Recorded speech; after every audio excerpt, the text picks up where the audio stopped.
قرض کی ادائیگی، حاجات کی برآوری اور وسعت رزق کے لیے اگر ایک ہفتے تک ہر روز طلوع آفتاب کے وقت سورہ طٰہٰ کی تلاوت کی جائے تو جس جگہ سے روزی ملنے کا گمان تک نہ ہوگا وہاں سے اللہ روزی عنایت فرمائے گا۔ یعنی کہ اس ایک سورہ میں آپ دیکھیں کہ آپ کو ہر چیز مل رہی ہے، آپ کو رزق کی پرابلم ہے،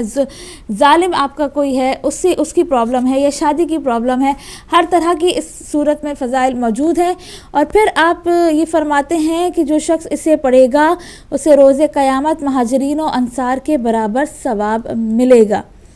ناظرین، یہ آج ہم نے آپ کے ساتھ شیئر کی ہیں سورہ طٰہٰ اور سورہ مریم کے فضائل۔ مجھے امید ہے آپ نے نوٹ کر لیے ہوں گے، اور نہ صرف نوٹ کر لیے ہوں گے بلکہ آپ کوشش یہ کریں گے کہ اپنی زندگی میں روزمرہ کی ڈیلی روٹین میں بہت ہم بیزی ہوتے ہیں، بڑا مشکل ہوتا ہے قرآن پاک کے لیے وقت نکالنا، لیکن اگر آپ ایک پیج بھی پڑھ لیں گے تو میں سمجھتی ہوں بہت ہے۔ تو ایک پیج، کم سے کم ایک پیج کی تلاوت ضرور کیا کریں، اور آپ دیکھیں گے کہ کتنے ہم آج سورہ طٰہٰ تک پہنچ گئے۔ انشاءاللہ پورے قرآن پاک کی صورتوں کو ہم آپ بتائیں گے تو آپ کو پتہ چلے گا کہ قرآن پاک میں بے شمار خزانے ہمارے لیے چھپے ہوئے ہیں، بس توفیق ہم میں نہیں ہوتی یا ہم اس سے فائدہ نہیں اٹھا رہے ہیں۔ یہی وجہ ہے کہ ہر گھر میں پریشانی ہے، کہیں کوئی مسئلہ، کہیں اولاد کا مسئلہ، کہیں دولت کا مسئلہ، کہیں سکون کا مسئلہ، کہیں لڑائی جھگڑوں کا مسئلہ، اور ایٹ دی اینڈ ہمارا ریزن یہی ہوتا ہے کہ جناب فلاں نے جادو کر دیا، فلاں نے ٹوٹکا کر دیا، فلاں نے یہ کر دیا۔ آپ خود اپنا علاج کریں، قرآن پاک آپ کے گھر میں موجود ہے، اس کی تلاوت کریں، پھر آپ دیکھیں۔ اور ہمیشہ وہی بات ہے کہ ہمیں پتہ ہونا چاہیے کہ زمین والوں، جب آسمان والوں کو جس گھر میں قرآن پاک کی تلاوت ہوتی ہے، زمین والے ویسے نظر آتے ہیں جیسے کہ ہم کو آسمان کے ستارے نظر آتے ہیں۔ اب بڑھتے ہیں فاروق بھائی کی جانب۔ جی بہت شکریہ۔ اور ناظرین، کرنٹ افیئرز میں سب سے اہم خبریں وہی جو مذاکرات کے بارے میں باتیں ہو رہی ہیں۔ آج کی اطلاع ہے کہ حکومتی کمیٹی نے جو طالبان کی کمیٹی اس سے ملاقات سے فی الحال انکار کیا یا اسے ملتوی کیا ہے، کیونکہ کل پتہ چلا طالبان نے یہ اقرار کیا ہے، ذمہ داری قبول کی ہے کہ 2010 میں جو 23 ایف سی اہلکار اغوا ہوئے تھے ان کو کل شہید کر دیا گیا ہے، اور باقاعدہ بتایا گیا ہے ایک خط کے ذریعے کہ ہم نے یہ سارا کام جو ہے بدلہ لینے کے لیے کیا ہے۔ اس سے پہلے آپ جانتے ہیں 13 پولیس اہلکار جو ہے کراچی ایک پولیس لائن کی بس پر حملہ ہوا، اس میں وہ شہید ہوئے۔ سب سے بڑی بات تو یہ ہے پولیس اہلکار شہید ہوئے ہیں، کل ایف سی اہلکار شہید ہوئے ہیں، فوجی شہید ہوتے ہیں، یا پاکستان کی حفاظت پہ مامور جو بھی اس طرح کے ادارے ہیں ان کے لوگ جب شہید ہوتے ہیں تو ہماری سیاسی جماعتیں اتنے زیادہ پرسکون ہوتے ہیں، یا ان کو اس طرح ایسا محسوس ہوتا ہے کہ ان کو کوئی احساس نہیں ہے۔ یہی اگر ہم یہ بات سنیں کہ 23 نون لیگ کے کارکن شہید ہو گئے تو پھر ہمارے میاں صاحب کا آپ سٹانس دیکھیے گا، پتہ چلتا ہے کہ 23 ایم کیو ایم کے افراد جو ہیں وہ شہید ہو گئے۔ اس وقت اینٹ سے اینٹ بجی ہوتی، سندھ بند ہوتا، دکانیں بند ہوتی، پتھر ہڑتالیں، یہ سب کچھ ہو رہا ہوتا ہے۔ پیپلز پارٹی کے جیالے اگر 23 شہید ہو جاتے تو پھر پتہ چلتا ہے کہ پیپلز پارٹی جو ہے وہ تمام جو تقریبات ہو رہی ہیں، ڈھول ڈھمکے ہو رہے ہیں، وہ منسوخ کر دی جاتے۔ یعنی کہنے کا مقصد یہ ہے کہ ہماری سیاسی جماعتیں جو ہیں وہ اپنے کارکنوں کے لیے تو اٹھتی ہیں، حالانکہ جتنا اٹھتی ہیں جنہوں نے کوڑے کھائے ہیں یا جو جانیں دینے والے ہیں ان کے اور ان کے سربراہان تک جو رسائی ہے وہ بھی ایک الگ میٹر ہے کہ کتنا وہ صرف ان کو استعمال کرنے کے تک ہی محدود ہوتا ہے۔ اس کے بعد پھر وہی لوگ جو وہی جیالے جو سیاستدانوں کو اپنے کندھوں پر اٹھا کر اقتدار تک پہنچاتے ہیں، وہی اقتدار میں پہنچنے والے ان لوگوں کو پوچھتے بھی نہیں، یہ الگ بات ہے۔ لیکن پھر بھی خانہ پوری کے لیے یا ایک دکھانے کے لیے، نمائش کے لیے وہ سیاستدان ضرور اٹھ کھڑے ہوتے ہیں، جی ہماری جماعت کے اتنے لوگ جو ہیں وہ شہید کر دیے گئے ہیں، ہم سے بہت بڑی ناانصافی ہو گئی اور جمہوریت کا ہی قتل ہو گیا ہے۔ لیکن یہاں پر پاکستان کو بچانے کے لیے، پاکستان کی جو امن و امان قائم رکھنے کے لیے جو فضا ہے اس کو ایسے لوگ شہید ہوئے ہیں۔ کراچی میں 13 اہلکار شہید ہو گئے۔ بالکل کوئی بھی حکومت کی طرف سے، وزیر اعظم صاحب ترکی سے اگر کاش واپس وہاں پر کراچی جاتے اور ان اہلکاروں کے لواحقین سے ہی مل لیتے، کیونکہ وہ پاکستان کی خدمت کر رہے تھے۔ وزیر اعلیٰ صاحب کراچی کے ہیں، کراچی میں ان کی رہائش، وہی پولیس اہلکاروں کے جو بھی پیچھے پسماندگان بچے ہیں ان سے مل لیتے، بہت اچھی بات ہوتی۔ یہاں پر جو 23 اہلکار جو شہید کر دیے گئے ہیں، ایف سی اہلکار شہید کر دیے گئے ہیں، یہ پاکستان کو بچانے کے لیے، پاکستان کی بقا کی جنگ لڑتے ہوئے ان کو ان درندوں نے شہید کر دیا ہے کہ جو درندے اب ہمارے لیے مہمانان خصوصی کا رتبہ انہوں نے حاصل کر رکھا ہے، ان کو مذاکرات کی پیشکش کی جا رہی ہے، ان کے ساتھ ڈیلنگ کی بات ہو رہی ہے، ان کے دفاتر کھولنے کی بات ہو رہی ہے، ان کو باقاعدہ پروٹوکول دینے کی باتیں ہوتی ہیں. تو اب یہ کون باتیں کر رہا ہے آپریشن، تو انشاءاللہ ایک ایسا وقت آئے گا کہ پاکستان کی جو سرزمین ہے ایسے درندوں سے پاک ضرور ہوگی. دیر ہو رہی ہے لیکن انشاءاللہ ضرور پاکستان کی جو فوج ہے یا پاکستان کے وہ غیرت مند جو لوگ ہیں جو پاکستان کا ہی دکھ درد سمجھتے ہیں وہ ضرور اٹھیں گے اور اس پر بات کریں گے. لیکن اسی اثناء میں ہمیں کچھ ایسے چہرے نظر آ گئے ہیں، یہ بھی ایک کہتے ہیں بلیسنگ ان ڈسگائز کے خوش نصیبی ہے ہمارے پاکستانی عوام کی.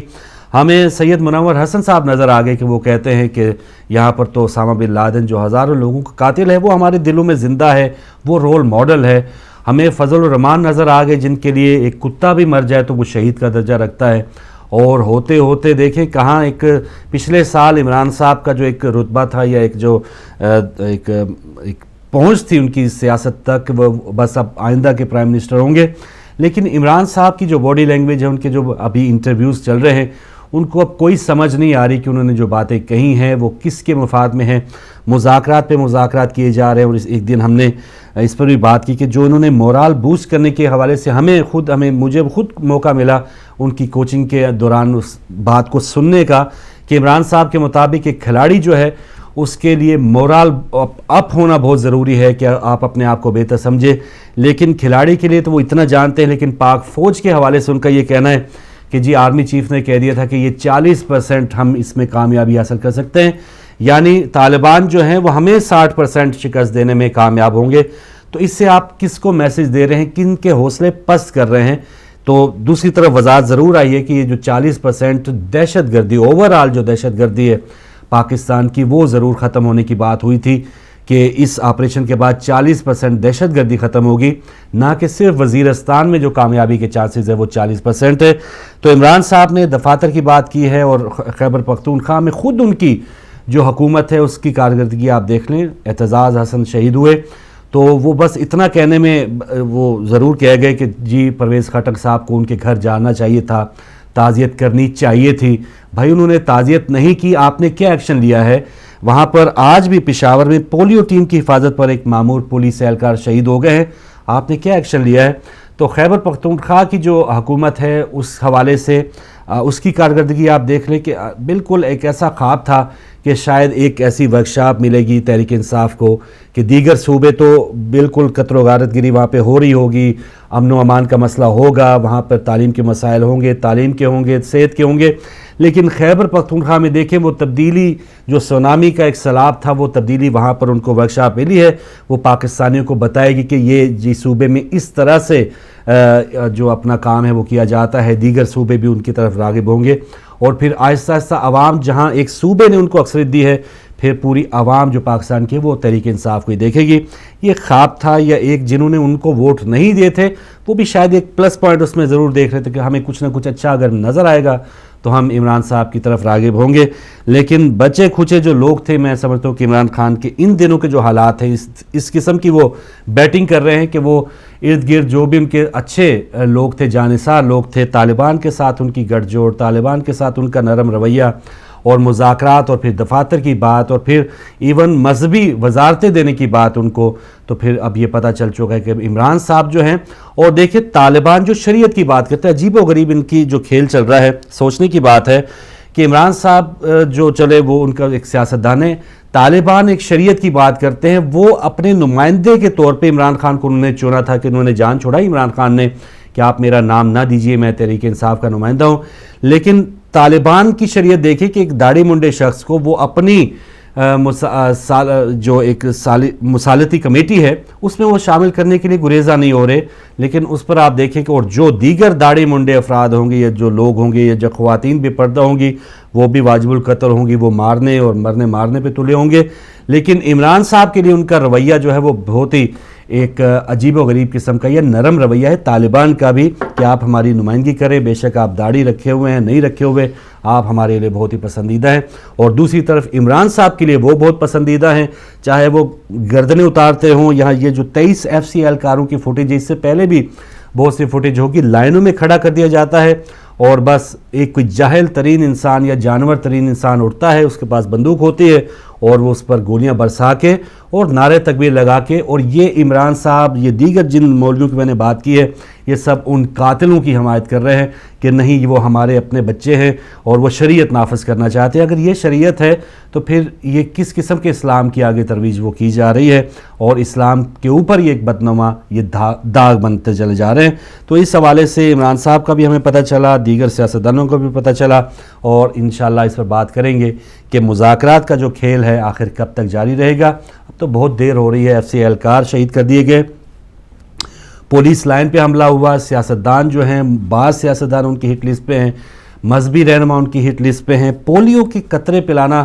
ایک عام بچوں کی جو ایک زندگی ہے اس کے حوالے سے کہ ان کا مستقبل بہتر ہو جائے، صحت مند مستقبل ہو، تو ان کو اس لیے مار دیا جاتا ہے کیونکہ پولیو ٹیم کا جو طارق آفریدی، ایک آفریدی ان کا نام ہے، شکیل آفریدی سوری، کہ جنہوں نے ایک پولیو ٹیم کا ورکر بن کے اسامہ بن لادن کا پتہ چلوایا تھا، تو یہ سارے، چاہے اب کراچی میں کوئی بیچاری خواتین پولیو کے قطرے پلا رہی ہیں، پشاور میں کوئی پولیس اہلکار ان کی حفاظت پر مامور ہے، کوئی ٹیچرز ہیں، کوئی اساتذہ ہیں، وہ پولیو ٹیم کے جو بھی لوگ ہیں وہ واجب القتل ہو گئے کیونکہ شکیل آفریدی نے اسامہ بن لادن کو پکڑوانے میں مدد کی تھی۔ تو بھائی ایک بندے نے اگر یہ کام کیا بھی ہے، حالانکہ وہ اس کے لیے یہ کیس چل رہا ہے، عدالت میں وہ معاملہ ہے، کیا ہوتا ہے کیا نہیں ہوتا، لیکن جو دیگر بے گناہ افراد ہیں ان کو مارے جانے کا آپ کون ہوتے ہیں کہ سرٹیفکیٹ جاری کر دیں کہ یہ واجب القتل ہیں؟ پولیس اہلکار نے اگر ان کی حفاظت کے لیے ان کو بھیجا گیا ہے کہ آپ پاکستان کی عوام کی یہ جو مستقبل ہے، بچے ہیں، ان کی حفاظت کے لیے جو پولیو قطرے پلائے جا رہے ہیں، ان کی ٹیم کی آپ نے حفاظت کرنی ہے، وہ بیچارے وہاں پہ گئے ہیں اور ان کو گولیوں کا نشانہ بنایا گیا ہے، تو یہ ان لوگوں کی حمایت کی جا رہی، ان لوگوں کو چھوٹ دی جا رہی ہے۔ کل پرسوں کہیں فیس بک پہ لطیفہ سنا کہ ایک باپ جو ہے اپنے بیٹوں کو بندوقیں دے رہا تھا، اسلحہ دے رہا تھا، اور باپ نے پوچھا بیٹا اگر گھر میں ڈاکو آ گئے تو آپ کیا کریں گے؟ یعنی اسلحہ بھی باپ دے رہے ہیں اپنے بیٹوں کو، ڈاکو آ گئے تو آپ کیا کریں گے؟ تو بیٹے نے کہا کہ ابا جی ہم مذاکرات کریں گے، یعنی کوئی ڈاکو آگے، چور آگے، ہم ان سے مذاکرات کریں گے کہ بھائی آپ چور ہیں، آپ ہماری کیا کیا چیز لوٹنے آئے ہیں، آپ نے فلاں چیز لوٹ لی ہے، فلاں چیزیں وہ اس الماری میں پڑی ہیں، وہ بھی آ کے آرام سے لے جائیں۔ تو پھر یہ اسلحہ کی نمائش اور اسلحہ دینے کا اور اتنا بڑا ہمارا ایٹمی طاقت ہونا اور یہ سرخاب کے پر 7ویں بڑی فوج، اتنی بہترین پولیس اہلکار، یہ ہم کیوں پال رہے ہیں؟ یہ کیوں اتنا سارا جو بجٹ ہے وہ کیوں دے رہے ہیں؟ پھر چند مولویوں کے حوالے، یہ منور حسن صاحب کے حوالے ملک کر دیا جائے اور ان کی شریعت نافذ کر دی جائے، لال مسجد کی طرح کا ماحول ساری مساجد میں ہو جائے، لٹ بردار جلوس ہوں، خواتین کے پاس ڈنڈے ہوں، جو پسند آئے وہ ٹھیک ہے، جو نہ پسند آئے ان پر ڈنڈے برسا دیے، گولیاں برسا دی، یہ پاکستان بن جائے گا، اور اللہ خیر صلی اللہ۔ تو پھر یہ صورتحال ہوگی اگر ہم جو عام عوام جو اس وقت بات کر رہے ہیں اگر وہ اٹھے نا تو پھر یہی صورتحال ہوگی۔ کل مجلس وحدت مسلمین کی طرف سے راولپنڈی میں احتجاجی ریلی نکالی گئی، اور ریلی اس لیے نکالی گئی ہے کہ محرم الحرام میں جہاں پر دیکھیں کہ مسجد زرار پر سے پتھر پھینکے گئے، حملہ ہوا، اور الٹا جو گرفتاریاں ہیں وہ بھی عزاداروں کی ہوئیں، تو ابھی تک 76 عزادار وہ اسیر ہیں یعنی قید میں ہیں، ان کی رہائی کے لیے کل مجلس وحدت مسلمین نے راولپنڈی سے اسلام آباد تک ایک ریلی نکالی ہے۔ اب مجھے کوئی فوٹیج یا کوئی ایسی تصویر نہیں ملی، افسوس کی بات ہے کہ ایسی ریلیز کا جب انعقاد کیا جاتا ہے تو ہم بھی وہیں کے وہیں ہوتے ہیں۔ ایک بہت بڑی مثال، اب کیا ہدایت ٹی وی انشاءاللہ جب بحال ہوگا تو دکھڑے بھی آپ کو سنائیں گے، ساری اپنی پریشانی بھی بتائیں گے کہ کس انداز میں صرف 14 پاؤنڈ کی ضرورت ہے، مالی ایک حقیر سی قربانی کی ضرورت ہے، لیکن اس کی وجہ سے کبھی فلاں جگہ ٹرانسمیشن بند ہے، کبھی فلاں جگہ بند ہے، اور صرف 5000 لوگوں سے گزارش یا التجا تھی کہ 5000 لوگ دنیا بھر سے 14 پاؤنڈ دیتے تو ہماری جو آواز ہے، ہمارا دکھ درد ہے، دیگر چینل، دیگر میڈیا اگر خاموش ہوتا ہے تو ہدایت ٹی وی دنیا تک یہ پہنچاتا ہے، تو آپ سے یا ہمارے مومنین سے ہمارے سب کی ایک آواز تھی، اس کے لیے گزارش کی گئی تھی۔ تو ہمارے جو اہم مقاصد ہوتے ہیں یا مشن کے لیے ہم کتنا خرچ کرتے ہیں، یہ ہم سب کی اپنی بہت بڑی کمزوری ہے، خامیاں ہیں۔ یہاں پر 76 افراد کی جو رہائی کا مطالبہ کرنے والے جو افراد تھے وہ بھی چند 100 تھے، حالانکہ راولپنڈی میں بھی ہزاروں بلکہ لاکھوں مومنین رہتے ہیں، اور دنیا بھر میں اگر ہم اپنے ہدایت ٹی وی کی ویورشپ دیکھیں لاکھوں کروڑوں کی تعداد میں ہے، لیکن بدنصیبی ہے کہ 5000 ایسے افراد ابھی تک تلاش میں ہیں کہ وہ آئیں اور پھر صدا کے لیے یہ تمام جو مشکلات ہیں وہ ختم ہو جائیں۔ لیکن جب تک یہ سستی رہے گی تب تک یہ طالبان جیسے اس قسم کے لوگ ہم پہ مسلط ہوتے رہیں گے. جب تک ہم خود اویئر نہ ہوئے, اپنے مطالبات کے لیے خود نہ اٹھے, تو پھر اس قسم کے واقعات ہوتے رہیں گے اور ہم انتظار کرتے رہیں گے. وہ شکر ہے 10 محرم کو کسی نے شام غریبہ پہ مجلس چلا دی ہے, شکر ہے کوئی پٹی چل رہی ہے شیعہ مومنین, کوئی قتل ہو گئے زائرین کی, اور شکر ہے کہ کوئی وہاں پر گیا ہے اور کسی نے فوٹیج بنائی ہے. ہم پھر وہی اسی دور میں چلے جائیں گے, اور بلکہ وہ تو پھر آہستہ آہستہ ہدایت ٹی وی کی کوریج یا ہدایت ٹی وی پہ جو مساجد جلائے گی وہ دکھائی گئی ہیں, تو تب کہیں جا کے دیگر میڈیا والے بھی اٹھے اور انہوں نے مساجد کا بھی ذکر کیا کہ بھائی امام بارگاہیں بھی راولپنڈی میں اس وقت جلی تھیں, ان پر قرآن پاک کو خاکستر کیا گیا تھا, ان کی بےرحمتی کی گئی تھی. جب ہدایت ٹی وی پہ نظر آیا تو دیگر چینلز پہ تھوڑا سا ایک جملہ یہ کہا جانے لگا. تو ہدایت ٹی وی کا ہونا بہت ضروری ہے, لیکن یہاں پر ہماری اپنی سستی, کاہلی دیکھ لیں, بے حسی دیکھ لیں کہ جو گرفتاری ہے, جو اسیر ہیں, ان کی رہائی کے لیے بھی چند افراد آتے ہیں, اور یہاں پر تو ہمیں تلاش رہتی ہے کہ کاش کوئی بندہ اٹھے اور پھر یہ 14 پاؤنڈ 14 یورو والا معاملہ آگے بڑھے اور 5000 لوگ ہمیں ملے. تو انشاءاللہ دیکھیں بیداری کے لیے یا ایک اویئرنیس کے لیے آواز تو دی جا رہی ہے, جن کو مولا نے توفیق دی تو وہ ضرور آگے آئیں گے.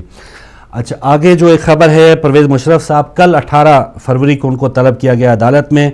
ان کی رپورٹس بھی آ گئی, ان کو دوبارہ مہلت دی گئی. آغاز فروری میں ان کی ایک اور ہیئرنگ تھی, اس کو تھوڑا آگے کیا گیا. اب 18 تاریخ بھی آگے, دن ظاہر ہے جو آتا ہے وہ گزر جاتا ہے, دن تو نہیں, کوئی تاریخ نہیں روک سکتا, کوئی وقت کو روک نہیں سکتا.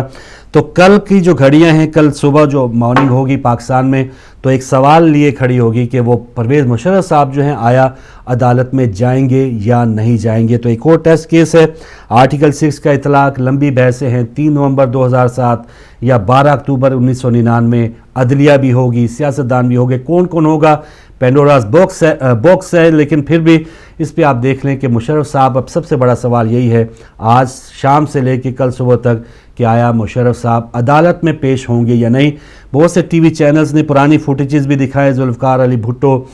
ہتھ کڑیاں لگی ہیں, بے نظیر بھٹو جیل جا رہی ہیں, زرداری صاحب جیل جا رہے ہیں, پچھلے 2 پرائم منسٹر راجہ صاحب تھے, گیلانی صاحب تھے, عدالتوں میں پیش ہوئے ہیں. یہ خود میاں برادران جو ہیں وہ سلاخوں کے پیچھے تھے. تو سیاستدان تو ضرور پیچھے ہوتے رہے ہیں سلاخوں کے پیچھے, وہ پرانی فوٹیجز ہم نے دیکھی ہیں. آیا فوج کا جو ایک جنرل ہے, سابق جنرل, ان پر یہ دفعات لگی ہیں آرٹیکل 6 کے تحت, کیا وہ عدالت میں پیش ہوگا نہیں ہوگا, یہ اب دیکھتے ہیں کہ کل والا دن بتائے گا. اور کل اس وقت تک پتہ چل چکا ہوگا کہ آیا مشرف صاحب عدالت میں آتے ہیں یا نہیں. چلتے ہیں انڈیا میں, اور انڈیا کے جو ہریانہ کے وزیر اعلیٰ ہیں, شاید ان کے ستارے ان دنوں گردش میں, ایک ریلی میں ان کو ایک نوجوان نے تھپڑ دے مارا. کل ایک جگہ پہ ایک جوتا ان کو لگا ہے, تو عجیب و غریب ان کا یہ ٹائم چل رہا ہے. ظاہر ہے وہاں پر انہوں نے ضرور کسی جوتشی کو کوئی ہاتھ دکھائیں, کوئی کسی ماتا کا کوئی بلی چڑھائیں, کوئی کیا کریں, لیکن ان کے جو دن پھر رہے ہیں وہ پھرنے کے اوپر نام نہیں لے رہے. ایک دن ان کو تھپڑ پڑا ہے, آج ان کو جوتا پڑا ہے, اور جنہوں نے جوتا مارا ہے ان کو گرفتار ضرور کیا گیا. تو اس قسم کی محبت جو کی جا رہی ہے سیاستدانوں سے, تو یہ بڑھتے بڑھتے ہم تو انتظار کریں کہ پاکستان کے جو سیاستدان ہیں جو کروڑوں روپے کی گھڑیاں پہنتے ہیں, ہمارے ہاتھ بھی چلے ان کی بدتمیزی تک نہ صحیح, کم سے کم زبان ضرور ہلا دیں. بھائی ہمارے یہ جو بڑے بڑے قاتل ہیں, بڑے بڑے مجرم ہیں, ان کی آج ٹیکس کی آج رپورٹس ملی ہیں کہ انہوں نے ٹیکس کتنا دیا ہے. پاکستان کے خزانوں کو لوٹنے والوں نے لاکھوں کا ٹیکس دیا ہے, کسی نے 2 لاکھ دیا ہے, 3 لاکھ دیا ہے, 5 لاکھ دیا ہے. سینکڑوں لوگ ایسے ہیں, M N As, M P As, ان کے پاس گاڑی نہیں ہے, ان کے پاس اپنا گھر نہیں ہے, وہ ایسا لگتا ہے کہ وہ خود واجب ایسا ہے کہ ان کے زکوٰۃ ان پہ لگتی ہوگی, خمس ان پہ لگتا ہوگا. تو یہ ہمارے سیاستدان ہیں, یہاں پر تو جوتے بھی پڑ رہے ہیں, ہاتھ بھی پڑ رہے ہیں, سب کچھ پڑ رہا ہے, لیکن ہماری پاکستانی عوام ابھی تک صرف بولنے سے بھی قاصر ہے, زبان تک نہیں ہلا پا رہی, ایسی سکتے میں ہے. اور جب تک ایسی قوم ہوگی اور پھر اسی طرح کے ہمارے پہ حکمران بھی ہوگے, جیسے آج ہم نے سنہری بات میں سنا. کھیل کے میدان میں ایک خبر ہے, اور دوسرا ٹیسٹ میچ جو جاری تھا نیوزی لینڈ اور انڈیا کے درمیان, ایسا لگ رہا تھا کہ انڈیا کم بیک کر چکا ہے, کیونکہ پہلی اننگز میں نیوزی لینڈ کو 192 رنز پہ آؤٹ کیا, پھر انڈیا نے 438 رنز بنائے, اور پھر ایک موقع پہ نیوزی لینڈ کے 94 رنز پہ 5 کھلاڑی آؤٹ ہو گئے. تو ایسا لگ رہا تھا کہ انڈیا کی ٹیم جو ہے وہ اننگز سے نیوزی لینڈ کو ہرا دے گی, لیکن اتنی لمبی پارٹنرشپ ہوئی میکولم اور ویٹلنگ کے درمیان. میکولم اب بھی 281 رنز بنا کے ناٹ آؤٹ ہیں. ویٹلنگ جو